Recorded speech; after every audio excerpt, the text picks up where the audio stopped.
इस लेक्चर में दारा सिक्कों के रिगार्डिंग डिस्कस करेंगे। ये रिसेंटली न्यूज में है, इमेज में देख सकते हो आप, ये हैं दारा सिक्को। अभी न्यूज में किस लिए हैं? क्योंकि मिनिस्ट्री ऑफ कल्चर ने रिसेंटली एक 7 मेंबर पैनल सेटअप किया है, मतलब 7 मेंबर का एक ग्रुप बनाया है। और 7 मेंबर कहाँ से लिए हैं? आर्कोलॉजिकल सर्वे ऑफ इंडिया से।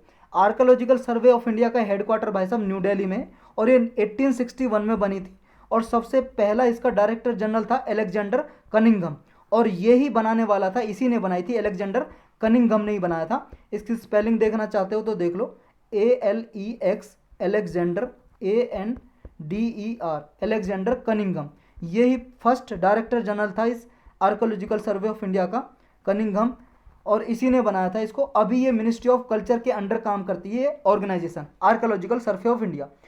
तो इसको बोला है, इस 7 मेंबर का जो पैनल बना है, इसको आदेश दिया है कि भाई साहब आप जो दारा सिक्कों का ग्रेव कहाँ था इसको लोकेट करो, मतलब दारा सिक्कों की समाधि कहाँ है इसको आप ढूंढो, बताओ कहाँ पे ये। देखो ऐसा माना जाता है कि जो दिल्ली में हुमायूं टॉम्ब है, हुमायूं का मकबरा, ये दिल्ली में है।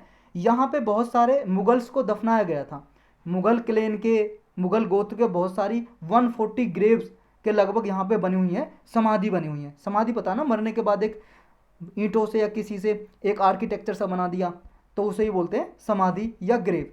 तो यहाँ पे बनी हुई है। तो अब ये जो यहाँ पे बरीड किए गए थे, दबाए गए थे, उनकी समाधि कहाँ कहाँ पे, ये दारा सिक्कों की समाधि कहाँ पे, इसको लोकेट करने के लिए बोला है, इसलिए न्यूज में आए। तो हमारे लिए जानना जरूरी हो जाता है इनके क्या क्या काम रहे, क्या इन्होंने किया हिस्ट्री में।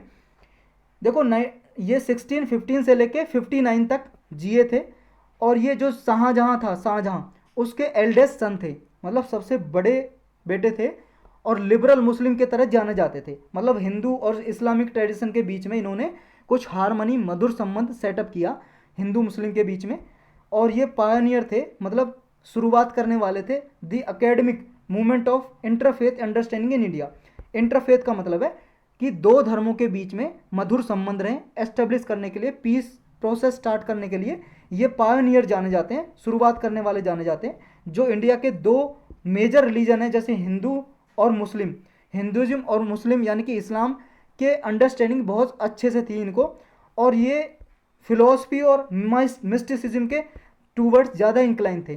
फिलोसफी का मतलब विचारधारा, और मिस्टिसिज्म मतलब रहस्यवाद, मतलब ये फिलोसफी और रहस्यवाद, मिस्टिसिज्म में बिलीव करते थे। लेकिन मिलिट्री में इनका ज़्यादा बिलीव नहीं था। और मिलिट्री में ज़्यादा बिलीव कौन करते थे? औरंगजेब, इसी के भाई थे भाई साहब औरंगजेब। तो 1655 में शाहजहाँ ने क्राउन प्रिंस डिक्लेयर कर दिया इसको, किसको? दारा सिक्कों को। तो ये दारा सिक्कों को डिक्लेयर कर दिया, लेकिन बाद में 1657 में औरंगजेब ने डिफीट कर दिया, हरा दिया, किसको? दारा सिक्कों को, अपने भाई को ही। ये यंगर ब्रदर था औरंगजेब, दारा सिक्कों का छोटा भाई था। शाहजहाँ उस टाइम पे बीमार पड़ गए थे। उसके बाद 1657 में इसको हरा दिया युद्ध में एक, और बाद में इसकी हत्या कर दी, असैसिनेटेड कर दिया औरंगजेब ने, थ्रोन के लिए, राजगद्दी के लिए। और राजगद्दी पे खुद बैठ गया औरंगजेब, राजा बन गया 30 अगस्त 1659 को। और उस टाइम पे ये दारा सिक्को 44 साल का था जब इसकी हत्या की थी। और दारा सिक्को ने और क्या क्या काम किए?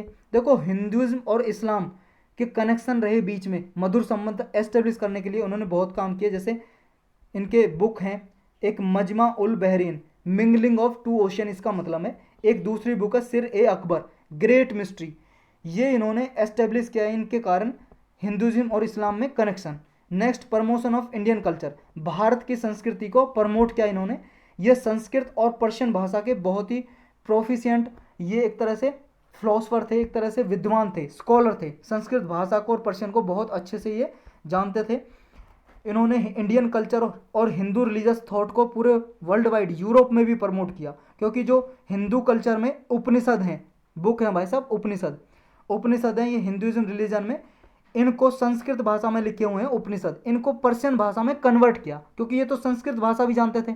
जैसे अभी क्या, देखो, इंग्लिश को मैं आपको हिंदी में कन्वर्ट करके बता रहा हूँ, अच्छे से समझा रहा हूँ, इसी तरह से इन्होंने क्या है, संस्कृत भाषा को, जो लिखे हुए संस्कृत भाषा में उपनिषद लिखे हुए थे, उनको पर्शियन भाषा में कन्वर्ट किया। इसकी वजह से ये ट्रेडिशन, हिंदू की, जो हिंदू कल्चर की ट्रेडिशन है, स्पिरिचुअल ट्रेडिशन है, रीति रिवाज हैं, ये यूरोप में पहुँचे। क्योंकि यूरोप में वो पर्शियन वगैरह थोड़ा जानते थे, हिंदी नहीं जानते थे। तो वेस्ट में, यूरोप में, टर्की तक ये कल्चर पहुँची, हिंदू की कल्चर। और एक तरह से इनके कंट्रीब्यूशन थे इंडिया की इंटेलेक्चुअल और रिलीजियस हेरिटेज के लिए, मतलब धार्मिक विरासत के लिए इनके आउटस्टैंडिंग कंट्रीब्यूशन थे। तो यही है बस इस लेक्चर में इनके बारे में।